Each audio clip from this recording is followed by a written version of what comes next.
Olá, amigos, tudo bem? Estamos aqui para mais uma aula de filosofia, sobre a continuação exatamente da aula anterior, né? Que é sobre o Thomas Hobbes, né? Primeiro capítulo da sensação. É um capítulo relativamente curto, que fica tranquilo para trabalhar, né? E essa aula sendo mais longa, né? No qual eu decidi que é o melhor caminho mesmo, e principalmente porque às vezes um termo acaba confundindo a gente na hora da leitura, é acompanhar o próprio texto mesmo do Hobbes. Então é isso que nós vamos fazer agora aqui com vocês, né? E assim será com todos os outros, né? Os textos completos, né? De ponta a ponta. Né? O pessoal que está interessado, precisando deles, né? Pensando justamente na vaga, para todos acaba sobrando até conhecimento e compreensão, né? Passar paciência, né? De poder ver o vídeo e fazer a leitura. Então acaba sendo como uma forma de estar lendo junto com vocês e interpretando da maneira correta cada termo, cada palavra, como ele coloca as coisas. Né? Séculos passam, às vezes o jeito de falar muda, né? E muitos tradutores procuram respeitar isso, né? Porque precisa. Esse é o problema de ler coisas do passado, que às vezes você não entende como no passado era colocado, né? No conceito, do contexto da época. E isso tá na pessoa, tá no pensador, tá no filósofo, tá no escritor. E a mesma coisa acontece aqui. Então, ao total, sendo uma por autor, né, por capítulo, no caso do Hobbes, 5 capítulos, né, tudo da parte do homem, né, então são 5 aulas. Essa é a segunda aula, né, todas elas, né, disponibilizadas o mesmo material, não há diferença entre eles não, né, desde lá da introdução, né, que é a primeira de todas, que é para você entender quem é a pessoa, daí o primeiro que é a da sensação, agora da imaginação, o texto está embaixo aqui. Caso você não pegue antes, pode pegar depois. Né? Mas e vai ficar até a última, né? Só deixa de colocar quando não for mais ele. Né? Então vai estar disponível em todos, melhor sobrar que faltar. Então caso você perca alguma coisa e queira pegar ele de volta, ele está ali. Está colocadinho ali, guardadinho, para vocês pegar sempre à vontade ali o texto, tá bom? Então é o mesmo agora a situação. Então vamos para a aula do Hobbes, né? Que é a segunda aula. Eu sou o professor Johnny, estamos dando início à aula nesse momento agora então. Aqui está o Thomas Hobbes. O Thomas Hobbes, ele é pertencente ao século XVII, né? A filosofia moderna. Da filosofia inglesa, ele é um inglês. Nascido no ano de 1588 e viveu até 1639, teve uma vida um pouco mais longa do que o povo do tempo dele, 90 anos, 91 anos até onde ele viveu. Era muito comum morrer muito mais cedo do que isso, né? O Hobbes ele teve uma vida longa. O texto do qual vocês precisam dele, né, do qual eu estou dando para vocês aqui a, a, o texto excerto, né, o trecho do texto excerto, o pedaço, é desse livro aqui. Né? Esse livro, notem que bem claro, Nova Cultural. Né? Lá também, mas não é a cena digital. Na digital está sendo cultural, é um erro que eu vi do digital. A causa eu não sei. O fato é que a resposta aqui, a solução que eu trouxe, não a questão da denúncia, é a questão da solução. Que é esse é o livro que tirou esse trecho do texto aí. Né? Também, né, para vocês que quiserem se inscrever no canal, aí quiserem dar seu like, é, é bem bacana, né? Um grande apoio, uma boa ajuda.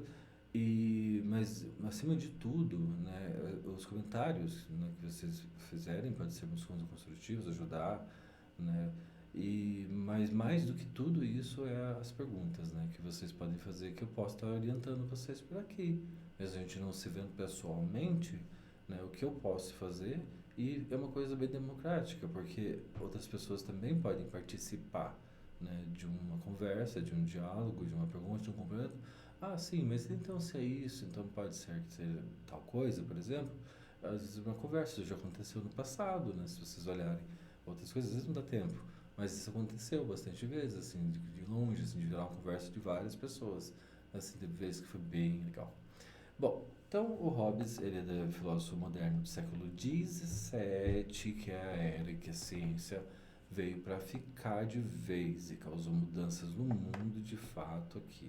Então, né, esse é o quadro que simboliza bem essa imagem, que é a aula da anatomia do Dr. Tupy. Então, tá. Dentro disso temos aí, né, o Leviatã, né, do Thomas Hobbes. A primeira parte apenas que ele fala somente do homem. Ele tem um esquema todo, é muito bem organizado. A obra Leviatã é a grande obra da vida do Thomas Hobbes, que ele trata primeiro do que é o homem. O que é o homem, como é que funciona o homem e tal. O Hobbes é mecanicista, então ele vê a gente como um tipo de autômato. É uma mais adequada época, mas a nossa língua seria um robô. Né? Não que a gente seja uma máquina sem sentimentos, não é isso. Né? Só que tudo isso que a gente tem é causado por alguma coisa que pode ser explicada para ele. Tanto que um dia, politicamente, não é o que exatamente que ele entra, mas volta e meia ele está indo nessa direção. É essa ideia aqui mesmo. É um monte de pessoinhas isso aqui, formando um rei ali. Um rei, como se tivesse uma mente e mandassem todo esse povo. É como se fossem pedaços dele, né? Como se fossem células do corpo da gente, né? A gente nem manda no próprio corpo, né? Mas aqui manda, e isso é o estado do Hobbes, onde ele está fazendo isso, e as próprias forças armadas, representado pela espada ali. Então, e onde que ele vai tirar esse poder? Do povo, é lógico, mas o povo não pode falar nada que ele não autorize, né? Isso é o absolutismo, né? Também, tudo que o povo precisar, ele vai suprir, né? Então, o Hobbes, ele não, se ele é louco, eu não sei, eu acho que não. A questão é a seguinte, é que o Hobbes ele está tentando ajudar. Ele acha que essa é a solução. É, há quem adore o Hobbes, né? E acha que o Hobbes está certo em tudo que ele fala. Eu acho que isso é um exagero, assim, eu acho que isso é bem grave até, um pouco preocupante, mas acho que a pessoa tem direito. Por outro lado, ele vale muito a pena estudar.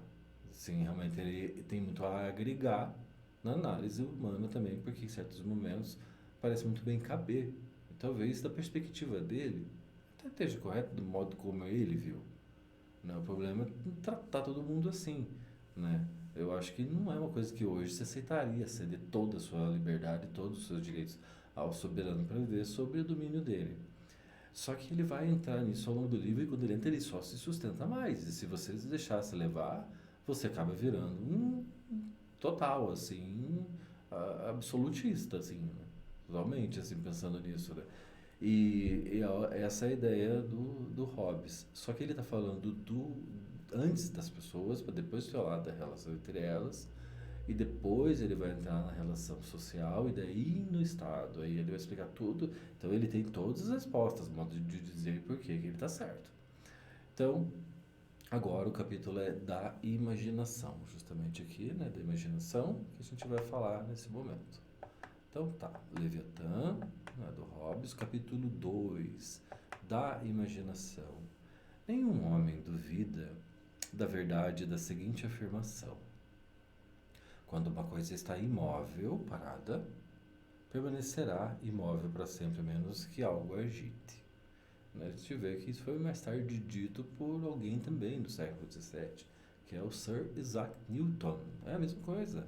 Né? Tá rolando ciência na cabeça do Hobbes. Lembrando que a ciência ela é filosófica, né? E a ciência era filosofia muito mais ainda no século XVII. Né? O Newton é muito mais filósofo que o cientista. Mas não é tão fácil aceitar essa outra, que quando uma coisa está em movimento, permanecerá eternamente em movimento, a menos que algo pare, muito embora a razão seja a mesma, a saber que nada pode mudar por si só. Se a coisa está parada, ela fica parada. Se a coisa se mexe, ela vai se mexer para sempre, até que algo pare. E a coisa parada só vai se mexer se algo mexer ela, é isso que ele está dizendo. Exatamente essa ideia aqui. Deixar que fica paradinho, mexer alguém ali, toca o dedinho e cai tudo isso aqui. Tá, beleza. Vamos lá. Porque os homens avaliam não apenas os outros homens, mas todas as outras coisas por si mesmos. E porque depois do movimento se acham sujeitos à dor e ao cansaço. Pensam que todo o resto se cansa do movimento e procuram naturalmente o repouso. Se meditarem, se não consiste em qualquer Outro movimento, esse desejo de repouso que encontra em si próprios. Veja, o Hobbes está refletindo sobre o descanso, né? Que quando nós estamos cansados, será que as coisas ao nosso redor também estão cansadas? Né? Sei lá, as pedras que eu estou levantando, o muro que eu estou erguendo, os sacos de areia que eu estou empilhando, o chão que eu estou varrendo.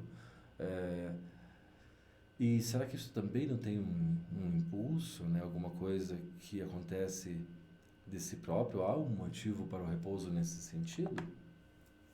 Daí se segue, né, que as escolas afirmam que os corpos pesados caem para baixo por falta de um desejo para o repouso, né? Então, é para a conservação de sua natureza naquele lugar que é mais adequado para eles, atribuído de que maneira absurda as coisas inanimadas, uma pedra, né, o desejo e o conhecimento de que é bom para eles, para a sua conservação, o que é mais do que o homem possui.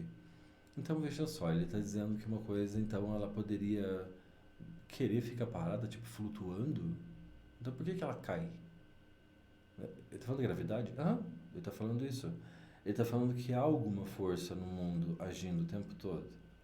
E que talvez isso tenha a ver com o nosso cansaço. Tanto que quem praticou uma vez academia ou pratica, sabe bem que isso é totalmente o que tem a ver. Então, no caso, a dor física, né, que você está sentindo, seja uma coisa como se fosse um tipo de sinal que tem uma causa que levou a sentir essa dor, né? Essa é a ideia justamente aqui.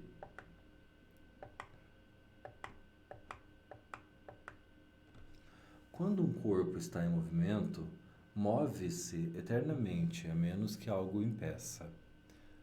Né? Tipo, de você jogar uma pedra, ela para, diz que é por causa do ar, assim, tal, ou porque está na terra, assim, no chão, o atrito vai fazendo ela parar, assim, não faz sentido e tal. Tá, mas digamos que não tem resistência nenhuma, isso que ele está falando. A menos que alguém impeça. No caso, quem pediu foi o ar, o chão e tal. E seja o que for que o faça, não pode extinguir totalmente num só instante, mas apenas com o tempo e gradualmente. Não tem como ter uma parada brusca. O pior acidente, por exemplo, de carro, tem muitos acidentes graves, né? E o humano é um ser frágil, mas num acidente de carro, o mais letal é aquele que é brusco. Mas não é totalmente brusco. Se você for pensar em termos pequenos, microbiológicos, há uma onda de movimento sendo passada por todo o carro, inclusive tudo que está dentro dele, inclusive o corpo da pessoa que pode vir a morrer, né? Tanto que a parada brusca pode acontecer um esmagamento, inclusive acidentes de trânsito. Infelizmente, né? Estamos no mês, né? Acabou de passar, mas nós estamos no mês, né? Da morte do Ayrton Senna. A morte dele foi por isso. Foi porque quando ele bateu o carro, o cérebro dele dentro da cabeça foi esmagado na testa. Como aquele iogurte Chandelle, quando você vira e cai no prato, e aquele caldo vermelho, era isso que virou. Eu adoro o Senna. Só que o fato é que é verdade. Então é isso que ele está falando. Ele está falando isso, né? Foi uma coisa terrível, mas a intenção aqui é em meu entendimento. Mesmo assim, é gradual. Não foi uma parada, tanto que o carro voltou. Ele foi parar do outro, passou toda a areia, passou a rua, foi parar quase na outra. E isso era longe, né? Ele perdeu a direção porque a barra de direção quebrou, né? Então ele perdeu a direção e o carro levantou voo e não tem freio que segure no ar, né? Um carro de corrida, né? E aí ele bateu no muro com muita força. Eu não lembro exatamente a velocidade, mas era algo como 270 por hora ou 300 e pouco. E foi isso que e foi a causa da morte dele foi essa, né, de fato. É, então, mas apenas com o tempo gradualmente, como vemos que acontece com a água, pois muito embora o vento deixe de soprar, as ondas continuam a rolar durante muito tempo ainda. Tipo, bem simples mesmo, né? Lógico que eu fui bem mais letal no meu exemplo aqui, né? Mas, eu tô falando de física? Aham. Cara, isso é filosofia? Sim. Até ela se tornar uma ciência isolada. E ela ainda não tinha se tornado. Né? Quem fez isso foi o Isaac Newton. Isso não é o mal. Né? Ele estava tentando ajudar. Quando o corpo está em movimento, move-se eternamente. Né? O mesmo acontece naquele movimento que se observa nas partes internas do homem. O coração, quando você engole um pouco de água. Quando ele vê, sonha, etc., né? Quando você está vendo alguma coisa, segundo Hobbes, ele está dizendo que está acontecendo uma passagem de alguma coisa, que é a impressão sensorial, mas ela é uma coisa como os objetos. E quando você sonha também está passando alguma coisa, né? Pois após a desaparição, né? Essas palavras estranhas, desaparecimento, mas era como está na época, né? Como foi traduzido, do objeto, né? Não está correto, é assim que está no texto, aí seria complicado, por isso que eu preferi ficar com o texto, por causa dessas palavras, né? É o desaparecimento mesmo do objeto, ou quando os olhos estão fechados. Conservamos ainda a imagem da coisa vista, embora mais obscura do que quando a vemos, ela vai aos poucos se apagando na nossa memória. No caso do sonho, então, né, que a pessoa está sonhando, que esse está dormindo bem aqui, parece, né? Dá vontade de dormir no céu aí, na rede, aí, em cima das nuvens. Um lugar lindo, né, que parece. Então,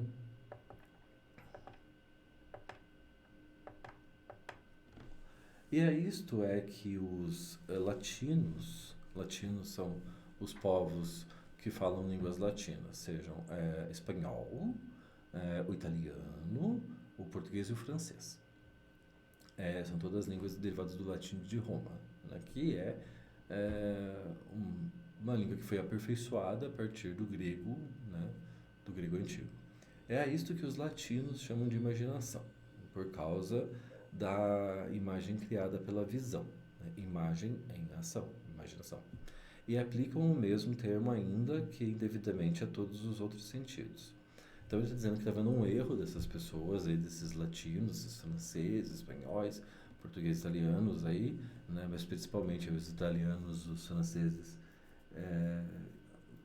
que era o número maior de escritores expressivos da época, né? Que ele está dizendo que não fizeram direito, né, que aplicam o mesmo termo, ainda que inevitavelmente em todos os sentidos,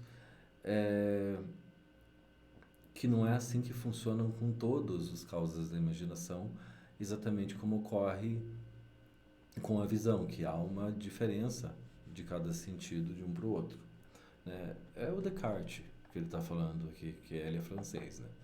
Que ele está indo contra a ideia do racionalismo de Descartes, que basicamente é que todo conhecimento é oriundo apenas da razão, e todos os sentidos do corpo eles não são necessários, assim, eles são totalmente enganosos, né? A razão que sabe. Segundo Hobbes, não, as informações elas dependem sim da razão, mas as informações vêm dos sentidos quando os sentidos pressionam nossos órgãos. Mas os gregos chamam de fantasia, que significa aparência. Então, fantasia, você imaginou o sonho e tal, a imaginação, a aparência só aparece, nem é. E é tão adequado a um sentido como o outro, né? Ele está dizendo então que os gregos estavam mais corretos. A imaginação nada mais é, portanto, senão uma sensação diminuída. É isso que é a imaginação. Não é que é a verdade, é a mentalidade da época. E ele é uma dessas pessoas que estava na vanguarda dessas descobertas. Então não é para se desfazer do Hobbes nesse sentido, mas ele foi um dos grandes contribuintes aqui nesse sentido para o entendimento mesmo, né, de como é que funciona o corpo humano e a nossa relação com o corpo. E encontra-se nos homens tal como em muitos outros seres vivos, quer estejam adormecidos, quer estejam dispersos. Então não importa se está dormindo ou acordado, encontra-se em todos nós então, né, na ideia justamente dos sonhos aqui, né, que a gente vai ter aqui. Lindo a imagem.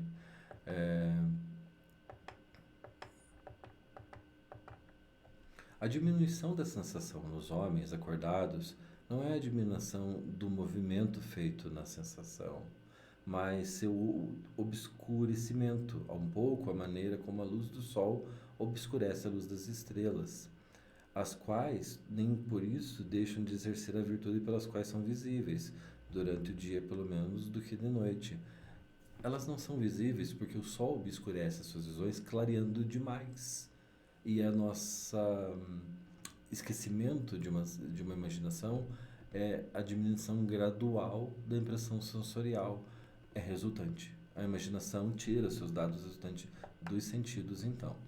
Mas por que, entre as muitas impressões dos nossos olhos, ouvidos e outros órgãos.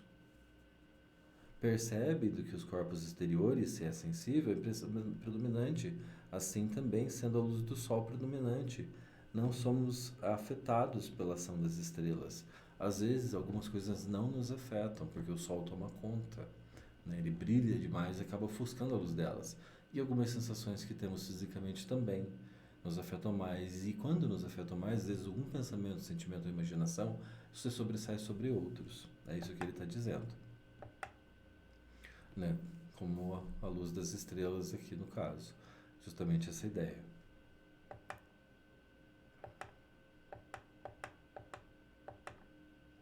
E quando qualquer objeto é afastado dos nossos olhos, muito embora permaneça a impressão que fez em nós, você pega um objeto, olha e você tira ele, afasta, até que ele some, o objeto da nossa visão. Outros objetos mais presentes sucedem e atuam em nós. O que fica, né? Tem como você sair de um lugar, desaparecer tudo e ficar no meio do nada? Né? Tipo, você ficar na escuridão, aí é a escuridão que toma conta de você. Então, sempre tem uma coisa que sucede. E atua em nós, e a imaginação no passado, do passado, fica obscurecida e enfraquecida, tal como a voz de um homem no ruído diário, que no ruído fica se misturando com as outras vozes e você não entende muito bem. As lembranças do passado também começam a ser esquecidas porque se misturam com outras memórias do passado, de dias, de meses, de anos, e quanto mais anos tem de vida, mais vai se misturar. Daqui se segue, por causa disso, então, que na conclusão dele, desse trecho, que quanto mais tempo decorrer desde a visão da sensação ou sensação de qualquer objeto, tanto mais fraca é a imaginação, principalmente em relação àquilo, pois a contínua mudança do corpo do homem destrói com o tempo as partes que foram agitadas na sensação, de tal modo que a distância no tempo e no espaço tem ambos o mesmo efeito em nós. Então, essa contínua mudança do nosso corpo, sendo afetado, envelhecendo, crescendo, cicatrizando, se mexendo, andando, né? As partes que foram agitadas pela sensação, como os olhos, os ouvidos, né? Mesmo a distância do tempo, quanto mais do passado, ou distância fisicamente no espaço, vai ter um efeito de enfraquecer em nós cada vez mais, né? Justamente a ideia dessa memória do tempo passando. Então,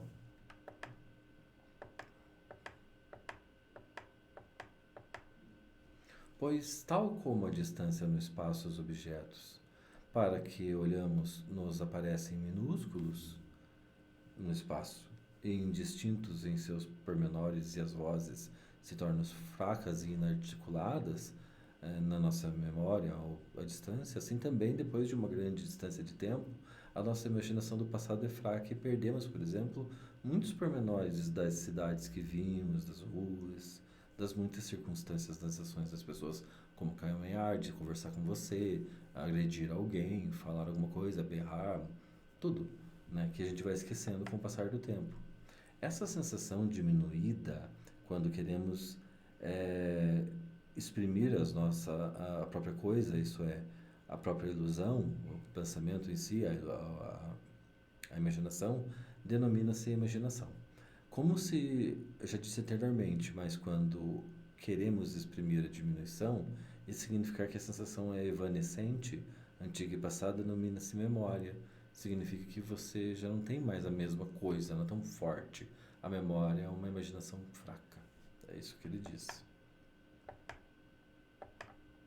Então, essa ideia da imaginação aí, e da memória, então, desse distanciamento no espaço e no tempo. Essa é a ideia.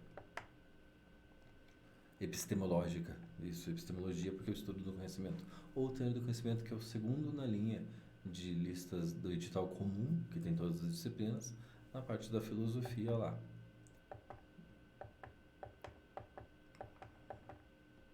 Assim, a imaginação e a memória são uma e a mesma coisa, que por razões várias tem nomes diferentes. Então, a imaginação e a memória são a mesma coisa para o Thomas Hobbes. Muita memória, ou a memória de muitas coisas, chamam-se experiência. Coisas do passado é o nome que dá para a nossa experiência de desviar do buraco, de fazer alguma coisa, de como, o que que vai dar, o que que vai acontecer e tal. A imaginação diz respeito apenas àquelas coisas que foram anteriormente percebidas pela sensação, ou de só uma vez, ou por partes em várias vezes, e não um acúmulo. A memória parece que é um acúmulo entre elas. A imaginação é solta. Um dia ela vai ser memória. Vai fazer parte dessa experiência, vai ampliar essa experiência então. E essa ideia realmente aí da nossa imaginação, do nosso pensamento. E a gente vai acumulando essas ideias da nossa mente aí.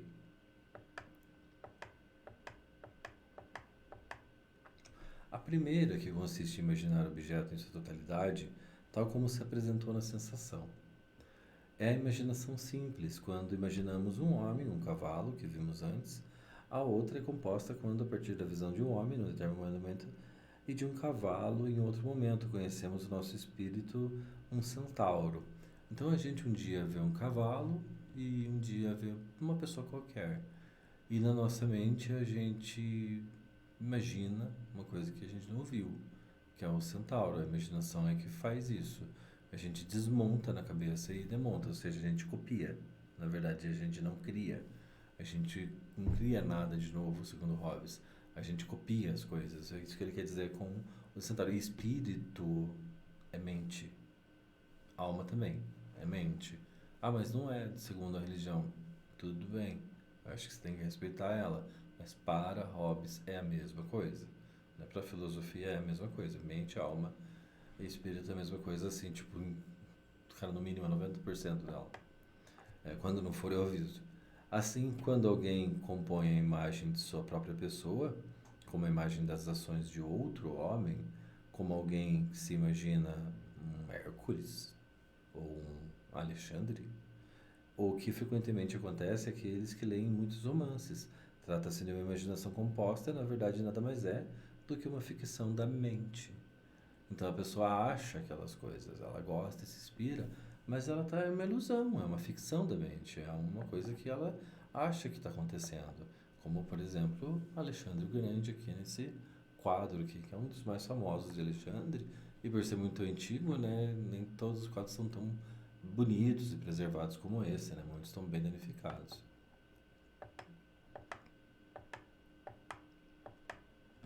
Existem também outras imagens que surgem nos homens, ainda em estado de vigília que é acordado, devido a uma forte impressão feita pela sensação, como acontece quando, depois de olharmos fixamente para o Sol, permanece diante de nossos olhos uma imagem do Sol. Você já viu quando a gente olha para o Sol e você olha para alguma coisa e fica o Sol? Não é bem o Sol, né? Mas é tipo isso, ele fica aquele desenho, parece que marca os nossos olhos. É essa que é a tal da pressão que ele está dizendo. Que se conserva durante muito tempo depois. Ou quando, depois de atentar longa e fixamente para figuras geométricas, o homem, ainda que em estado de vigília, tem no escuro as imagens de linhas e ângulos diante dos olhos. Olhe para qualquer coisa, depois olha para a escuridão, assim, tipo, parece que você vê aquela coisa, né? Como se tivesse justamente marcado ali, o tempo vai sumindo. Ele está dizendo que é isso que acontece na nossa cabeça, em relação à imaginação, e o que sobra dela, o restinho dela é a memória.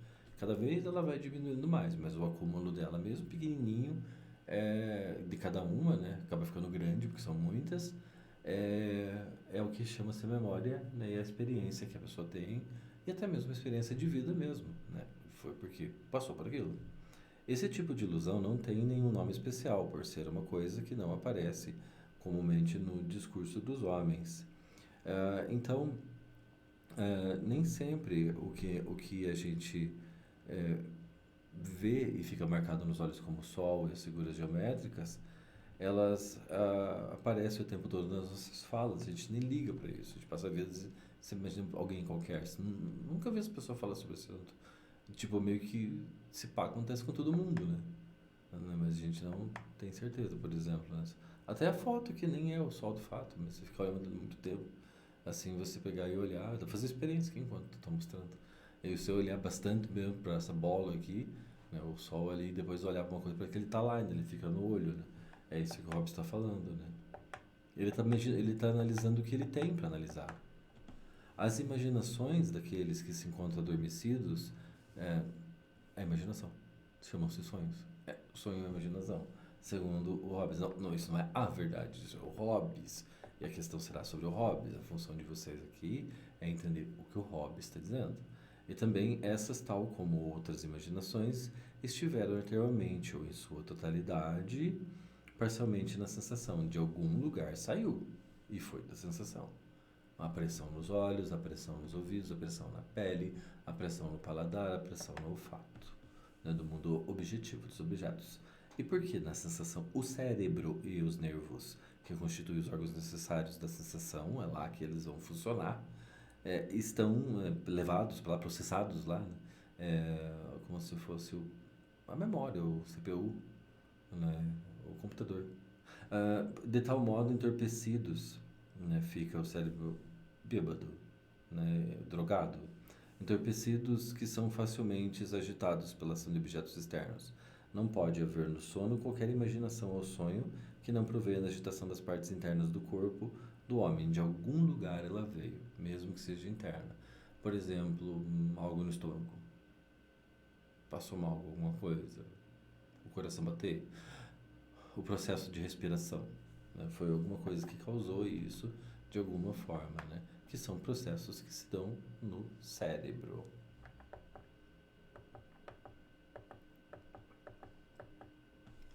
Essas partes internas, pela conexão que tem com o cérebro e outros órgãos, quando estão agitados, mantêm-se os mesmos movimentos, os mesmos em movimento, né? Quando estão conectados aos órgãos, porque você está olhando para alguma coisa que está no seu cérebro e você está olhando, então mantém igual. É por isso que você está vendo aqui na cabeça o que você está olhando ali na tua frente. Então, se, por exemplo, o dedo, assim, ó, você está vendo nessa hora os dois estão iguais, porque está causando esse movimento e a cabeça está acompanhando.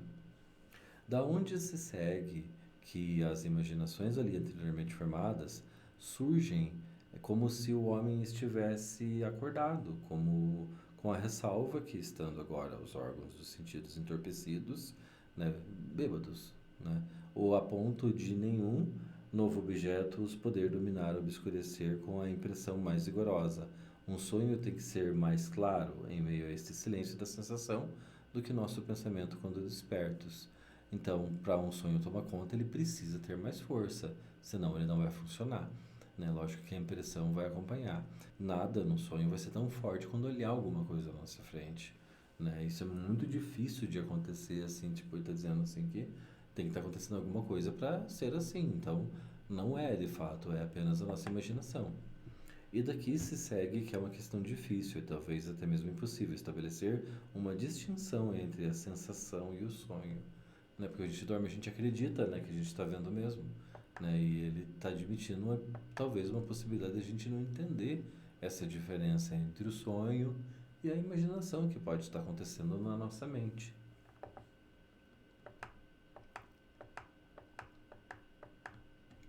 No que diz respeito, quando observo que nos sonhos eu não penso muitas vezes, nem constantemente nas mesmas pessoas, lugares, objetos que se ocupam do meu pensamento quando eu estou acordado e que não recordo uma tão longa cadeia de pensamentos coerentes, sonhando como em outros momentos.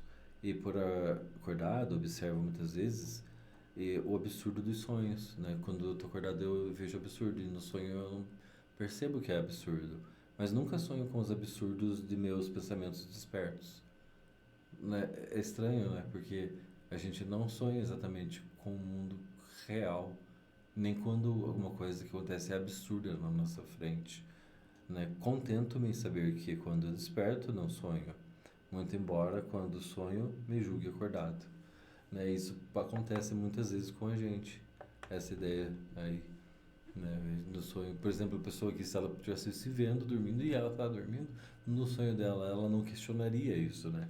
Apesar de ter alguns relatos que dizem que a pessoa consegue questionar, né? E perceber que está sonhando, né? Que a pessoa me acorde e ela às vezes não consegue ou até consegue, né? Eu andei ouvindo meio que de tudo, modo de dizer. E dado que os sonhos são causados pela perturbação de algumas partes internas do corpo, perturbações diversas têm que causar sonhos diversos. É lógico que depende da experiência que você tem na vida, as coisas que acontecem, vai mudar o que você imagina ou o que você sonha.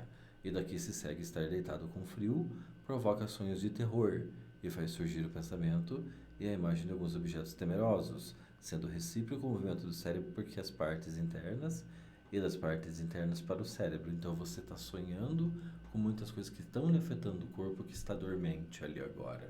Esse também pode ser que pareça no seu sonho de alguma forma como um sonho de terror, um pesadelo. E que no modo como que a cólera é raiva, que a raiva provoca quando estamos acordados. Calor em algumas partes do corpo, assim também estamos dormindo. O excesso de calor de algumas das partes provoca a raiva, né, a cólera, e faz surgir no cérebro a imaginação de um inimigo que você fica com raiva do calor que está sentindo. Nós que sempre gostamos do calor do Brasil, mas estamos falando de um inglês, né, que vive acostumado com gelo, né? Hoje ele reclamaria bastante de estar aqui, né, do jeito que está quente as coisas no mundo de hoje, né? O Hobbes não sei se ele queria estar aqui e tal, na ideia do mundo dos sonhos aí do Hobbes.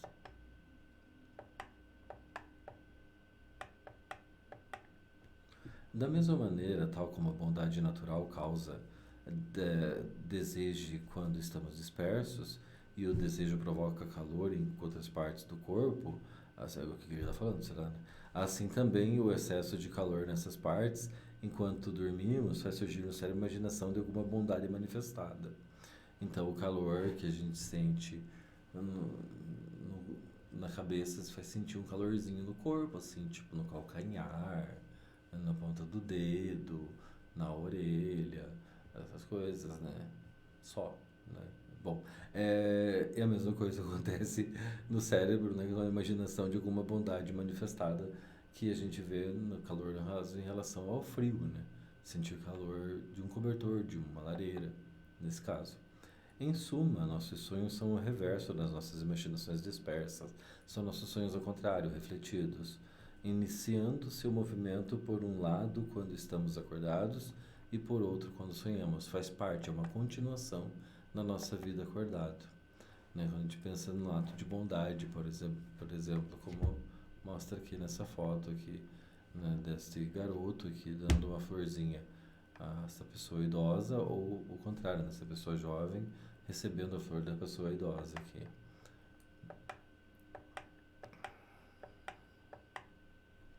Observando-se a maior dificuldade em discernir o sonho dos pensamentos despertos, quando por qualquer razão nos apercebemos de que não dormimos, o que é fácil de acontecer a um homem cheio de pensamentos terríveis e cuja consciência se encontra muito perturbada e dorme sem mesmo ir para a cama ou tirar a roupa com alguém que cabeceia numa cadeira, dá uma cacetada numa cadeira, né? Se embola e desmaia a pessoa que não dorme porque está pensando um monte de merda.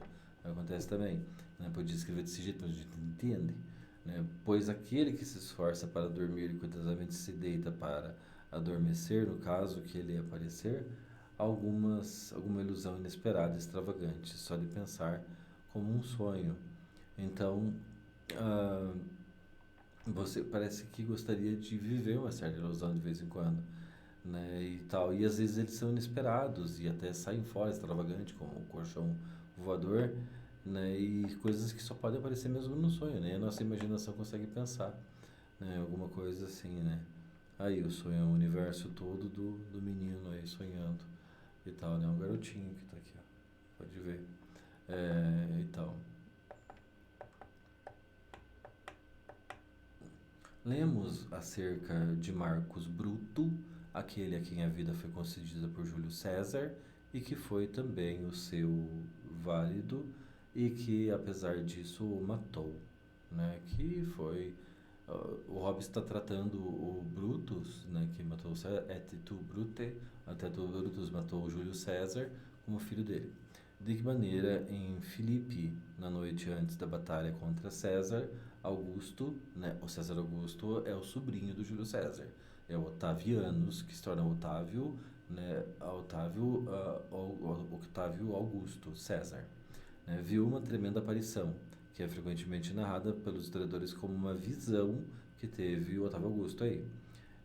Considerada as circunstâncias, podemos facilmente ajuizar que nada mais foi do que um curto sonho, né? Às vezes a gente pequenos sonhos acordados aí, Então, é a explicação científica do Hobbes na época para dizer das nossas visões aí. Então, né, parece que nesse sentido não existem aparições, fantasmas, essas coisas, atividade paranormal, mas que aquilo poderia ser real, tipo, não, não é real. Aquilo não acontece, é só filme mesmo e o que você acha que viu é a tua imaginação, você sonhou acordado. Pois, estando em sua tenda, pensativo e perturbado com o horror do seu ato temerário, não lhe foi difícil, ao dormitar no frio, sonhar com aquilo que atemorizava, e esse temor, assim como gradualmente o faz acordar, também gradualmente deve ter feito a aparição desaparecer quando ele acordou. Né? O medo acabou ajudando ele, então. No caso aqui, o Júlio César. Aí, nossa bela estátua do Júlio aí. E não tendo nenhuma certeza de ter dormido, não podia ter qualquer razão para pensá-la como um sonho ou qualquer outra coisa que não fosse uma visão. Né? Então, essa visão que foi um sonho não foi o caso dormindo, ele realmente viu isso. E isso acontece raramente, pois mesmo antes que estão perfeitamente acordados, se foram os temerosos e supersticiosos, se encontrarem possuídos por contos de horror, estiverem sozinhos no escuro, estão sujeitos a tais ilusões e julgam ver espíritos e fantasmas de pessoas mortas passeando nos cemitérios, quando é apenas ilusão deles ou apenas da velhacaria de algumas pessoas que se servem desse temor supersticioso para andar disfarçados de noite, caminhando em lugares que não gostariam que soubessem serem por elas frequentados, então elas se disfarçam para passear nesses lugares aí. Né? E tudo isso então não passa de uma grande ilusão, mais ou menos o que a gente está vendo aqui. Né? Então a gente é enganado pelos nossos olhos e às vezes a gente tem lapsos de pequenos sonhos ao estar acordados e achamos que é outra coisa. Desta ignorância quanto à ignorância, não saber, quanto à distinção entre sonhos e outras ilusões fortes, e a visão e a sensação surgiu no passado a maior parte da religião dos gentios, os quais adoravam sátiros, faunos, ninfas e outros seres semelhantes. Em nossos dias, a opinião de que gente grosseira tem das fadas, fantasmas, gnomos e do poder das feiticeiras é justamente por tudo ignorância, por não saber, né? Na verdade, eu aqui, Hobbes, estou dizendo que tudo isso aí é furada, né? Pois no que se refere às feiticeiras, não penso que sua feitiçaria seja de algum poder verdadeiro, mas contudo que elas justamente, elas são justamente punidas. Então é bom que elas sejam punidas, né? Torturadas e mortas, é isso que o Hobbes está dizendo. Né, pela falsa crença que possuem, acrescentada de seu objetivo de praticarem quando puderem, estando sua atividade mais próxima de uma nova religião do que de uma arte ou de uma ciência. Então elas estão fazendo coisa errada e estimulando coisa errada no mundo, aí, como acontece aqui, né? Nesse ritual aqui, no qual o bode aqui está representando o próprio Satanás. Né, o bode preto, eu tô louco pra ter um bode preto, eu quero ter um bode preto, eu vou dar o nome dele Satanás. Eu vou fazer um pedigree de ouro pra ele, assim, no pescoço. Pedigree tipo essa corrente aqui, ó. O anel, um anel aqui, esse aqui é a rodela de Satanás. Ele vai gostar. Na rodelinha, escrito assim, Satanás. Eu vou chamar ele Satanás. Tirei essa ideia do Chaves, que tem um episódio que é a bruxa do 71 chama o cachorrinho Satanás de Satanás. Aí o Chaves diz que a bruxa do 71 tá evocando o diabo. Né? Daí tem toda uma história em cima que eu adoro. Aquilo lá, meu Deus, eu acho uma das coisas mais engraçadas que eu já vi. E quantas fadas e fantasmas ambulantes, a ideia deles penso eu, como objeto ou expresso ou não refutado de manter o uso de exorcismo nas cruzes, na água benta e outras tantas invenções dos homens religiosos que fazem isso como se fosse um tipo de coisa psicológica para afastar isso que de fato não é bem verdadeiro. Né? Contudo, a dúvida, né? Não há dúvida de que Deus pode provocar aparições naturais. Aí Deus pode. Né? Ele era crente em Deus, né? Tanto que no futuro ele quer enfiar a igreja dentro do Estado lá. Né? Ele quer que o Estado seja eclesiástico, né? Do clero e civil. Né? Isso tudo a mando do rei. Né? E tal. E provocar aparições não naturais, como a questão de dogma na fé cristã. Por exemplo, dogma é a criança tomar a virgindade de Maria, a ressurreição de Cristo, Jesus andar sobre as águas, cura dos enfermos, dos doentes. ressurreição de Lázaro, tudo isso daí, né? Emendar a orelha do romano lá que o Pedro cortou na última batalha lá nas oliveiras, lá antes de ser levado como prisioneiro, depois ser escoteado, depois carrega a cruz e ser crucificado. É, mas não é questão de dogma na fé cristã que provoque com tanta frequência que os homens as devem temer mais do que temem a permanência ou a modificação no curso da natureza que eles também podem deter e mudar. Mas os homens perversos, maus, como o pretexto que Deus nada pode fazer, levam as suas ousadia ao ponto de afirmarem, seja lá qual for que lhes convenha, muito embora saibam que é mentira, né? Essas ideias de exorcismo, no caso, como aqui, olha que essa é a mais famosa de todas as imagens de exorcismo, que é a Regan, do filme O Exorcista, de William Peter Blatty, né? Ótimo filme, né? Ele é muito bom até hoje, né? Essa imagem ela é muito antiga, né? O primeiro filme sobre o assunto, mas ela não perde nada para os filmes atuais, né? Muito bom, na verdade. É ótimo, o livro é muito bom também. Cabe ao homem sensato só acreditar naquilo que a justa razão lhe apontar como crível. Então o homem deve pensar nas coisas e acreditar naquilo que hoje chamaríamos de científico. O resto é pira, é balela, é coisa da cabeça.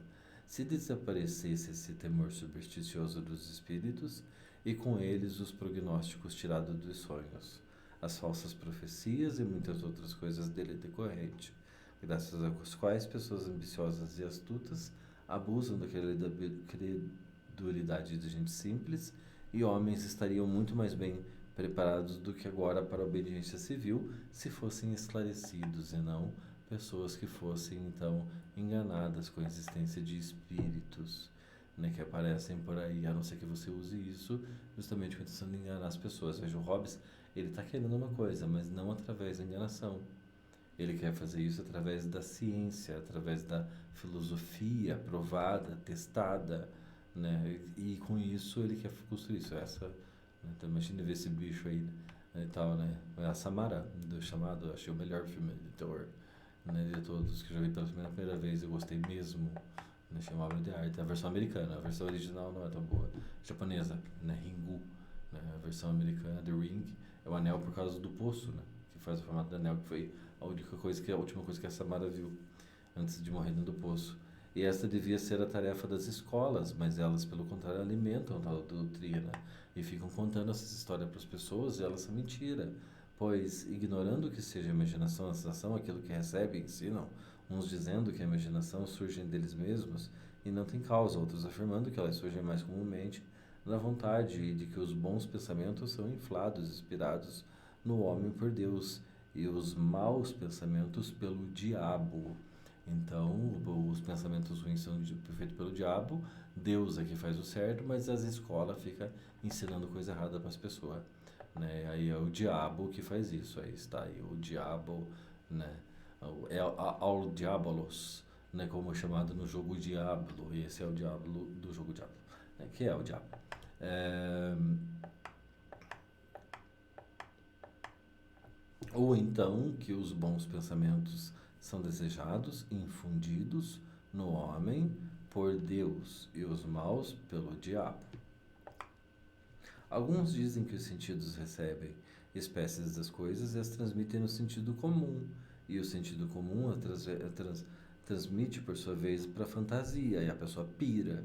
E a fantasia é a memória, a pessoa mistura a memória de experiência com a memória de coisa que pirou e faz uma salada na cabeça, e a memória é o juízo, e ela julga tudo errado, tal como coisas pensando de mão em mão, passar coisa de mão em mão, que muitas palavras que nada ajudam a compreensão, como se contar, por exemplo, casca de banana numa sala de aula cheia de crianças e fica falando aquele burburinho passando.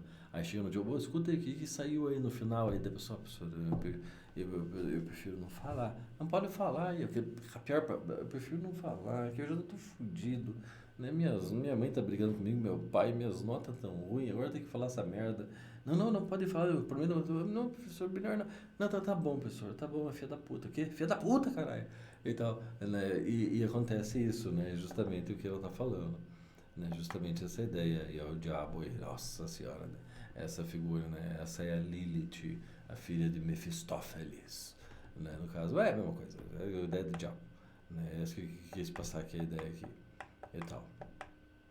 A imaginação que surge no homem ou qualquer outra criatura dotada da faculdade de imaginar pelas palavras ou qualquer outro senso, porque nós sabemos o significado das palavras, então nós imaginamos uma coisa, é que vulgarmente chamamos de entendimento, ou seja, o nosso entendimento é a nossa inteligência, e é o que comum ao homem e aos outros animais, pois o cão treinado entenderá o chamamento ou a reprimenda do dono, e o mesmo acontece com os outros animais. Aquele entendimento que é próprio do homem é um entendimento não só de sua vontade, mas também de suas concepções e pensamentos. Pela sequência da contextura dos nomes, das coisas em afirmações e alegações, e nas outras formas do discurso, é nesse tipo de entendimento falarei mais adiante. Então, diz o Thomas Hobbes, então, aqui nesse capítulo 2 que é da imaginação.